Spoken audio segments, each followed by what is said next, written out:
Elizabeth Zacharia വീട്ടിലെ ആതിഥ്യം മേരിയെ സഹായിച്ചതായി കണ്ട ജോസഫിന് സന്തോഷമായി.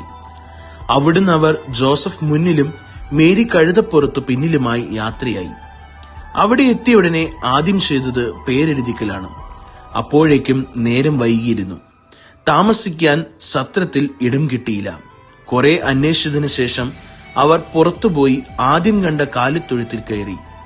അന്നത്തെ മഞ്ഞു വീഴുന്ന രാവിന്റെ തികവിൽ തിരുപ്പെരുവി.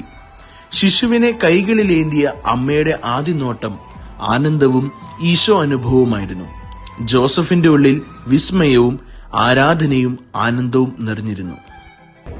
ക്രിസ്തുവിനെ അടുത്തനുകരിച്ച വിശുദ്ധ ഫ്രാൻസിസ് ഇറ്റലിയിലെ ഒരു ഗ്രാമത്തിൽ അവിടുത്തെ ആളുകളുടെ സഹകരണത്തോടെ ഒരു പുൽക്കൂട് നിർമ്മിച്ചു.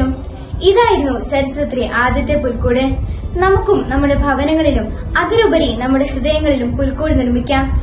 വിനീതനായ യേശുവിന്റെ ജനന ഓർമ്മ നമ്മയും വിനീതനാക്കട്ടെ. വിശുദ്ധ മദർ തെരേസ പറയുന്നു, ഈ കുർബാന ആദ്യത്തേതും അവസാനത്തേതും എന്നേക്കുമുള്ളതാണെന്ന് അറിഞ്ഞ് പങ്കുകൊള്ളുക.